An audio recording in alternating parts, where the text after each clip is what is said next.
अस्सलाम वालेकुम गाइस, बाबा किचन में आपका वेलकम है। आज हम बना रहे हैं बाबा किचन के अंदर फालसे की बिरयानी। जी हाँ, आप सोच रहे होंगे फालसे की बिरयानी। बिल्कुल, फालसे की बिरयानी ऐसी बिरयानी जो आपने शायद ही पहले कभी खाई हो, और इतना मुनफरद मज़ेदार जायका होता है इसका, चटपटा सा, और चटपटी बिरयानी बनेगी ये। और इसके साथ जो इसका टेस्ट है आपको याद रहेगा हमेशा। ये खट्टी बिरयानी आपको हमेशा याद रहेगी, और जो खट्टा पसंद करते हैं, जो खट्टे के लवर्स हैं, वो तो इसके दीवाने हो जाएंगे। और इसको बनाना नहायत आसान है। सिर्फ हमने यहाँ पर कुछ स्टेप्स हैं, उनको फॉलोअप करना है। इंशाअल्लाह ताला उनको फॉलोअप करें ऐसे ही आप, और इसको बनाएं। और बनाने के बाद हमें अपने फीडबैक से ज़रूर आगाह कीजिएगा कि आपको हमारी बिरयानी कैसी लगती है। तो आइए चलते हैं, स्टार्ट करते हैं। ये हमने धो लिए हैं, इनको उबाल लिया है, और उबालने के बाद अब हम इनको यहाँ पर अपने मशीन के साथ, एक ब्लेंडर के साथ हम इसको ब्लेंड कर लेंगे, ताकि हमारे सीड्स आसानी से अलग हो जाएँ। क्योंकि अमूमन सीड्स को अलग करना प्रॉब्लम होता है, तो आप इसको इस तरीके से अलग कर सकते हैं। और जब ये इस तरीके से अलग हो जाएंगे तो आप एक छन्नी की मदद से इसको छान लीजिएगा। और छानने में बहुत आसानी होगी आपको, क्योंकि ये ज़ाहिर बात है, जब नरम हो जाते हैं हॉट होके, तो ये इनका आसानी से उतर जाता है पल्प।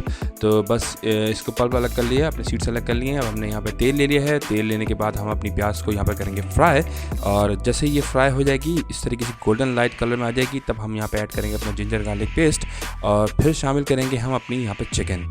तो ये आ गई हमारी चिकन, इसको हम अपनी शामिल कर लेंगे इसके अंदर, और इसको अच्छी तरीके से 5 मिनट तक भुनाई करेंगे। इसकी भुनाई होने के बाद जब ये वाइट हो जाएंगी, तो बस फिर हम ऐड करेंगे इसमें फालसे की अपनी प्यूरी, लेकिन थोड़ी सी बाद में हम बताएंगे आपको ये कब ऐड करनी है। और यहाँ पर हम सॉल्ट ऐड करेंगे। अगर आपके पास काला सॉल्ट है, नमक है, काला नमक, तो वो शामिल करें थोड़ा सा अपने एज पर टेस्ट। और इसके बाद हम उसकी चीज़ें भुनाई करने के बाद इसको थोड़ी देर बाद हम निकाल लेंगे, अपनी सिर्फ चिकन को सेपरेट कर लेंगे, और इसको बाद में हम इसी के साथ तेल में प्यूरी को शामिल करके पूरी इसको अच्छी तरीके से भुनाई करेंगे। इसकी इतना भून लेंगे कि ये बेसिकली रेडी हो जाए हमारी। इस तरह हम कोरमा रेडी करते हैं। यहाँ पे हम हल्दी शामिल कर लेंगे, थोड़ी सी हम इसमें लाल मिर्च ऐड करेंगे, ठीक है। और यहाँ पर हम डालेंगे गरम मसाला पाउडर, ठीक है। और अब हम यहाँ पे शामिल करेंगे जायफल, और जायफल का एक थोड़ा सा टुकड़ा ले लेंगे, और इसको तोड़ने के बाद इसमें से ये पीस निकाल लेंगे थोड़ा सा, और इसको हम करेंगे ग्राइंड करके इसमें शामिल करेंगे। और आगे हम शामिल करेंगे जवेत्री के ये लीव्स हैं सूखे, 1/2 टीस्पून के करीब हमने ये भी लेना है। और इसमें शामिल करने के बाद उसकी चीज़ें भुनाई करेंगे, और भुनाई करने के बाद अब हम इसमें शामिल कर लेंगे थोड़ी सी मिर्चें एंड बिल्कुल, और यहाँ पर हम डालेंगे थोड़ी सी हरी इलायची छोटी छोटी 4 अदद, और शामिल करने के बाद इसको इस तरीके से देखें, इसकी ये लुक आ जानी चाहिए। और इसको हम हल्की आंच पर ढकेंगे अपनी चिकन शामिल करने के बाद, और इसको 5 से 10 मिनट के लिए हम ढक देंगे। और यहाँ पर हम पहले ऐड करेंगे पुदीना थोड़ा सा, और उसको ढक देंगे फाइनली। यहाँ पर इसको 5 मिनट से 10 मिनट के लिए आपने हल्की आंच पे छोड़ना है, और बहुत ही लाइट फ्लेम पे रखिएगा, ठीक है। चिकन ज़्यादा टूटे नहीं चाहिए, बहुत अगर गल जाएगी तो टूट जाएगी।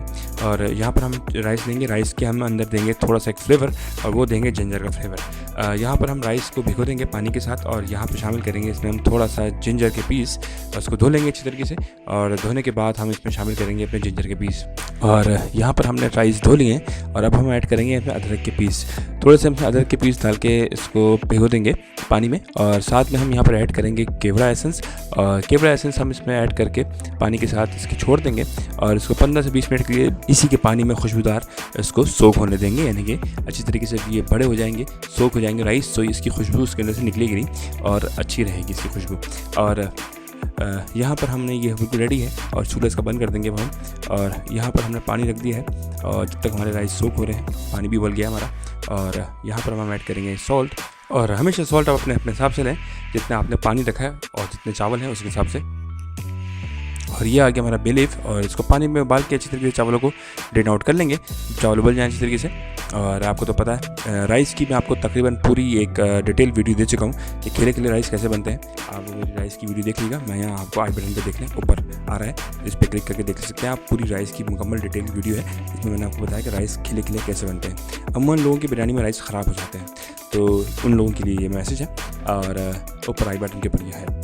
एनीवे, तो ये हमने लेयरिंग कर दी है इसकी इस तरीके से यहाँ पर। और ये मज़ेदार सा आप इस वक्त ना, काश के आप इस वक्त चख सकते, इतना मज़ेदार स्पाइसी और टेस्टी, लेस स्पाइसी है नो डाउट, बहुत स्पाइसी नहीं है, लेकिन ये है ज़रूर कि बहुत चटपटा है, बहुत मज़ाकेदार है।